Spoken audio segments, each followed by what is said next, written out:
All right.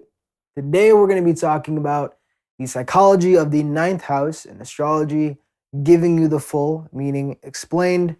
First, we're going to be talking about the components, the different aspects and details of the ninth house to give you a more detailed, granular look at what it means in a psychological internal sense in your life and also the people you care about. And then we're going to go through the qualities, how to assess a healthy ninth house, how to assess an unhealthy ninth house, what are the significations, how do they manifest differently psychologically in your life, and how to evaluate it in the chart. But also just looking at your life in general by seeing, do the people you have in your life or do you yourself manifest more of the healthy traits or the unhealthy psychological traits associated with the ninth. So let's get to it. First, we start off with the different aspects. Ninth house is a Dharma cadent house.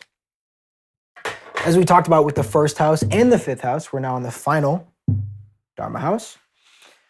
As we talked about, the Dharma houses are all about your natural state of flow. They're all about your purpose, who you are, the self, individualized self, who you are meant to be in the truest sense.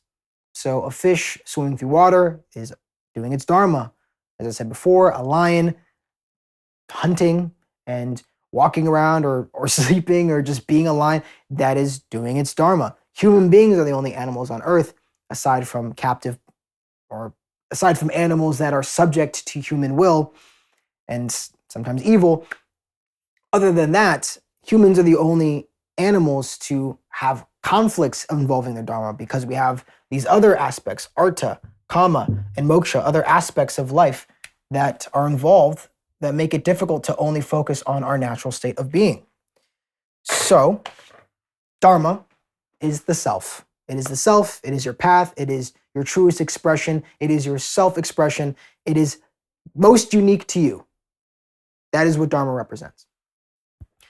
Now, cadent is the skill. It is development, the ability, the knowledge, the information, the understanding of whatever house it's representing. Okay? So we already did third house, which is social skill, social ability, the ability to understand how to socialize and to get desires, but more in a short-term sense because it's a transition. Also, the cadent houses are transitional houses. So you go from, an action house, initiatory house, to angle action house, and then you go to the security houses, succeedant houses that are more solid and stable, and then you go to the cadent, this skill, ability, and you're holding on to something and you're learning about it. That's what these transitional houses are before you go back to action again. Make sense? So that is what the ninth house can represent.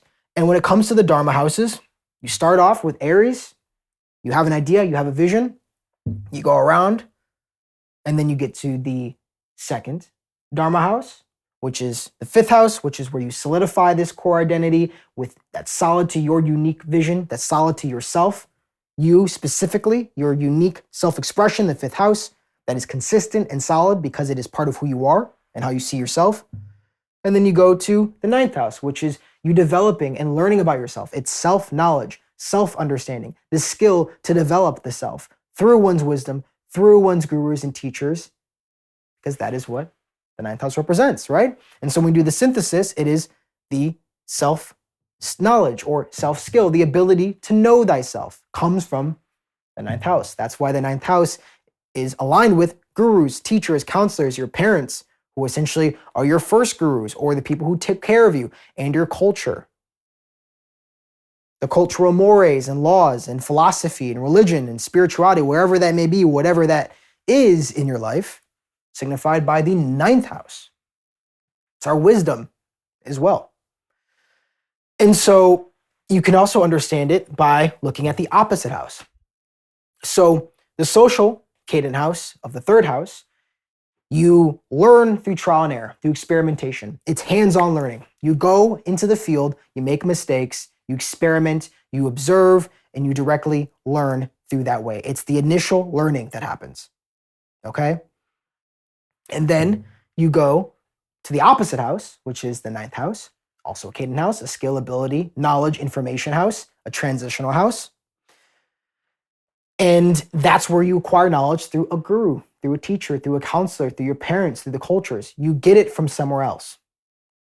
You receive that information. It's a lot easier to receive information from somebody else that is wiser, smarter than you, that has walked their dharmic path that may somewhat align with yours. They've walked a similar path and they say, hey, this is what I did when I got to this point. This is how I avoided this pitfall. Here are the things that you need to develop yourself because they align with my own path. And there is going to be differences though, because we all have our own unique path. We all have to do our own specific dharma, not anybody else's. And that's the biggest mistake humans make, is that we do other people's dharma because we want material security or material things going on. We want social validation, and we think that's the path to liberation, moksha, is by following somebody else, when actually it's specific to us. So no one can do the work for you. I said this in the 8th house as well. I said it before. So in the 9th, that self-knowledge, that ability to know thyself and to develop thyself in a spiritual way through one's beliefs and through the self. And you can do that through the proper guidance, counseling, and teaching. And then you turn around and do the same for somebody else. That's why it also represents you being a guru, you being a teacher, you being a counselor. I have my 9th lord in my 1st house. I have gurus and teachers and shamans and medicine women in my life that have taught me many different lessons that I needed to learn in this incarnation. And I'm still learning and I'm still developing myself and knowing myself. And I do that to then share it with you all, to turn around and pay it forward, giving you content for free. And it's a beautiful cycle of like the disciple-guru relationship. The disciple goes to the guru teaches the disciple becomes a guru, the guru finds attracts, let's even say better, attracts a disciple, right? And it's just kind of that nice, beautiful cycle that happens. It's amazing. It's incredible. Or parents raise children, because parents as a unit are the 9th house. Parents raise children. That child grows up, raises another child. And this is also important though, because why it's important to have a good guru, good counselors, good teachers, good parents, because the way that you were taught, counseled, gurued, led is going to be most likely reflected in the way that you guru, guide, teach, parent other people. It's a very important house, but it's a fortunate house. It's wonderful to have planets there. We can go to the planets, but before we should go around the zodiac as we always do.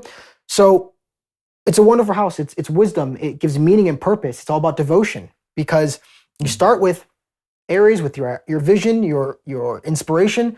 You go to the 2nd for material security. You manifest it in a more solid way. You get the tools, the resources. You develop yourself and the tools, resources. You refine them. You work with other people, with teammates to move forward. You tap into your emotions. You take action by how you feel to refine it even more and further. You then solidify your core identity in the 5th house. You solve the problems and the obstacles in your way in the 6th house. You partner up with somebody, or you see yourself through the mirror of another person, or you develop yourself by working with another person and by taking action towards your goals, because that's the karma, social action, social success house. You then have to face any blocks, anything's holding you back from moving forward, anything that is leaving you emotionally vulnerable. Okay, and you go through crisis, you go through transformations to grow into the version of yourself that can fully manifest the 1st house vision that you got in the beginning, starting a life path. And then we get to the beautiful 9th house, which is all about purpose, meaning, and being devoted to one's path. It's all about devotion as well, okay? So planets here in the 9th are planets that will help guide you on your journey. The planets that you will feel most committed to, or will help you commit and be steadfast, but in a purposeful way, to your goal. And also the planets you will use to develop your self-knowledge. Or they will represent the counselors, the teachers, the parents, the guides, the gurus in your life that will give you information, give you knowledge, give you understanding to better understand yourself. Okay? Because again, 3rd house is that experimenting, hands-on, practical, grunt work, almost like trade school. Keep it simple. Trade school, grad school, graduate school, or PhD, or spiritual school, right? Internship, ashram. ninth house. Now, technically, the 12th house represents ashrams, but I'm just more so saying an institution where you're developing yourself spiritually and you're gaining that information from somebody else without having to directly, you just know. Like also the ninth house is all just having this belief, this strong belief. The ninth house represents our beliefs. So the planets there will also influence what we believe and how we believe things and how we express those beliefs or follow those beliefs or commit to those beliefs, religion, philosophy, spiritual path, whatever has been chosen, marriage, things of that nature. So that's planets in the ninth. They're fortunate, they're blessed, they're going to help you be yourself, they're going to help you know yourself, and usually it's a great thing. Usually you want benefics, gentle planets there. Malefics are going to make it a little bit more rough, but either way, you're going to gain wisdom from those planets and you're going to know yourself better because of those planets. So it's very fortunate to have planets in the ninth house. The main pitfall, the main thing you must be mindful of is choosing the right gurus, choosing the right counselors, and being aware of how society and your parents have, or your caretakers have affected you, and not being subject fully to their influence, but remember to be yourself, Dharma, and also not getting too cocky, not getting too over optimistic, not believing something and running with it without necessarily testing it first, because you have to test it, third house. You got to experiment it, the opposite. Got to make sure that it's real. You can't just believe something. Now, ninth house can be dangerous because that's where charlatans can begin to manifest.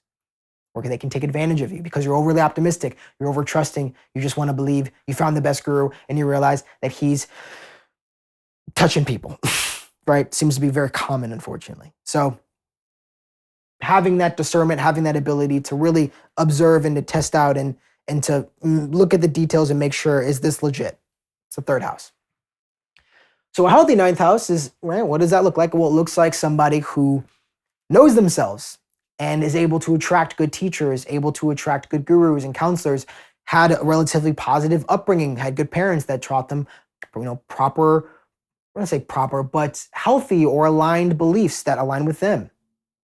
They felt like their culture, their parents, their gurus, their teachers, their counselors, all were giving themselves the knowledge they needed to know themselves.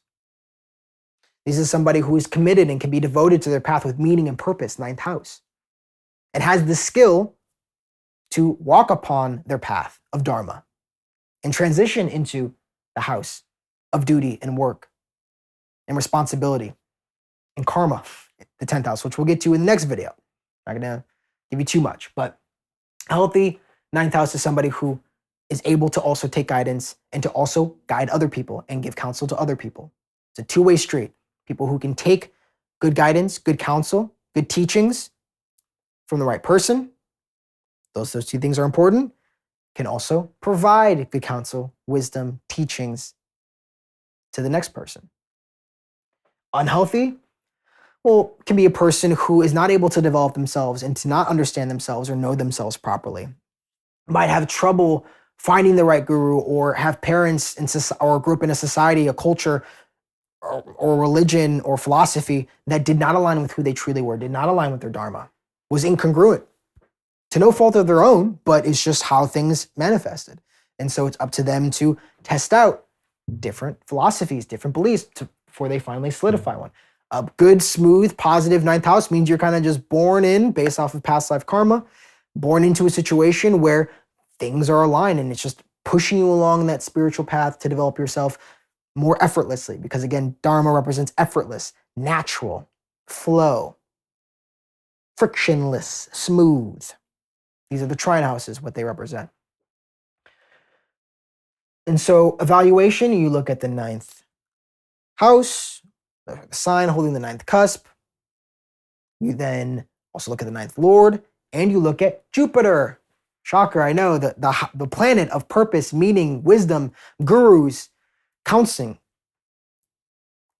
Jupiter. So you can also look at Jupiter to assess, or you can just remember the healthy manifestations and the unhealthy manifestations, right? Another unhealthy manifestation of the ninth is somebody who's easily duped, who can fall victim to like a cult or a spiritual teacher who is corrupt or who is disingenuous.